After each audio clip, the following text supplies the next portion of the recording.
vamos apertar esse primeiro. E o primeiro botão ele abre essa aba pra gente, que é uma aba, já é uma aba de pós-produção, uma pós-produção própria do Max. O Max, por ser um programa bem completo, ele te oferece algumas ferramentas de pós-produção, imaginando que talvez você não tenha um programa para você fazer a pós-produção no teu computador. Por exemplo, a primeira opção em Exposure, primeiro você habilita ela. Se você não habilitar, por mais que você altere aqui, não vai surtir efeito nenhum na imagem. Pode ver até que o quadrado aqui fica bem apagadinho. Então, habilita ela primeiro. Agora você pode perceber que você tem um controle de luminosidade. O problema do exposure é que quando você aumenta ele aumenta estourando muitos claros. Ele não clareia a tua imagem de forma uniforme, mas ele estoura demais os pontos brancos.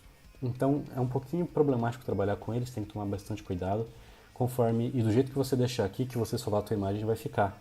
Então todos esses lugares que estão brancos, que informação que eu tenho aqui? Eu não tenho informação nenhuma, tá só branco. Então tem que tomar muito cuidado, às vezes é melhor não trabalhar com ele e deixar para clarear sua imagem em um editor de materiais externo, como o Photoshop, por exemplo. Vamos supor que a gente aumentou aqui um pouquinho. Highlight Burn, ele vai fazer um controle dos brancos. E se a gente diminuir, ele vai compensar um pouco dessa exposição exagerada de branco que o Exposure faz.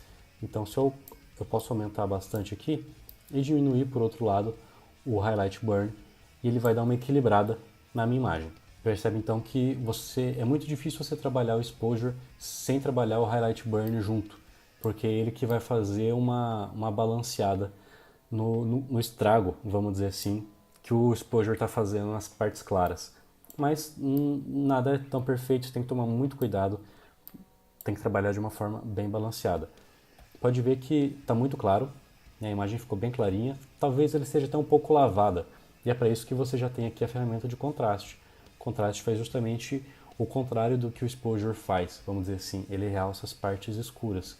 Então se você aumentar o contraste, percebe como é que a imagem começa a ficar um pouco mais escura, só que ele também ajuda a estourar as partes brancas, justamente porque o que é branco ele tende a deixar mais branco, e o que é escuro ele tende a deixar mais escuro. Então é realmente tudo uma questão de você saber trabalhar e o ponto de cada ferramenta dessa. Agora que eu mexi aqui no Exposure, no Highlight Burn e no Contraste, se eu clicar aqui no botão onde eu ligo e desligo a ferramenta, eu consigo ter um antes e um depois. Olha só. Vamos deixar ligado aqui por enquanto. Controle de branco é um controle de temperatura, na verdade. Dificilmente eu acho que você vai mexer nisso, mas é bem intuitivo também. Controle de branco, quanto mais para o lado azul, pode perceber que ele está ficando mais amarelado. Quanto mais para o outro lado, ele fica mais azulado. E aí você pode, de repente, quero dar uma cara, está muito branca, está muito pálida a minha imagem, quero deixar ela um pouquinho mais amarelinha. Até que não ficou ruim. Você não pode exagerar, de repente. Talvez, nesse caso aqui até exagerado, acabou ficando bonito. Por ser uma imagem bem diurna, né? Com sol bem forte. Mas se você tentar o contrário, por exemplo, deixar azul já vai ficar feio, não combina com o que está acontecendo. Vou deixar ela levemente amarelada. Bacana. O Hue e o Saturation é uma forma também de você controlar as cores da imagem, só que você controla ela de um jeito mais descontrolado, vamos dizer assim, na verdade. Muitas vezes isso aqui talvez não seja útil, então já vou até deixar o Hue aqui no 0. Saturação é o que o nome fala. Saturar as cores, deixá-las bem fortes, ou deixar a imagem preto e branco. Você consegue fazer direto por aqui também.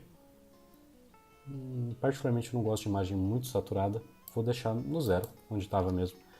E o Lightness, ele vai clarear a tua imagem, só que ele clareia também de um jeito bem feio.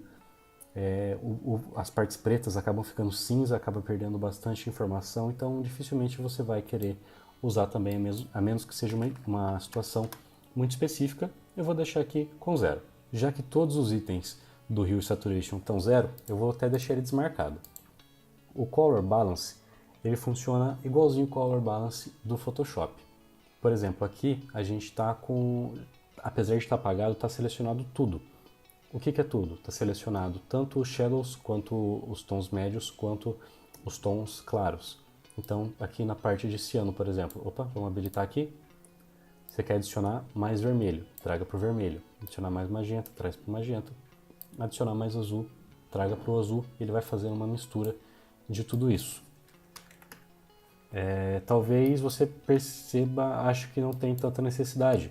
Muitas vezes o white balance, o controle de brancos, ele já serve para você fazer alguma correçãozinha. Mas você consegue fazer algumas coisas muito legais se, por exemplo, você deixar shadows.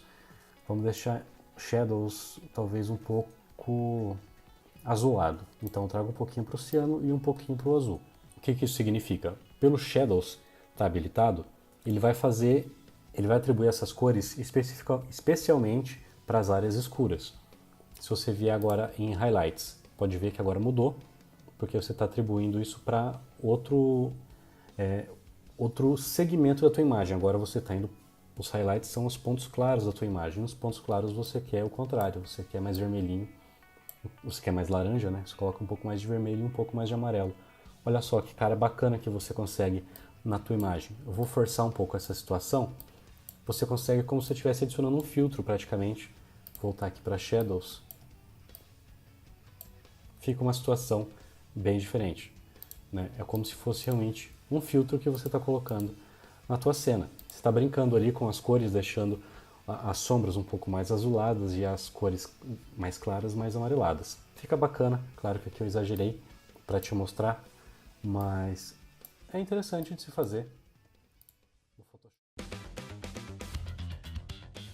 Para você receber em primeira mão mais dicas como essa, se inscreve no nosso canal. E se você quer ter acesso ao nosso curso completo de Lumion e 3D Max, acesse o nosso site renderman.com.br e não esquece de seguir a gente nas redes sociais. Até mais, tchau, tchau!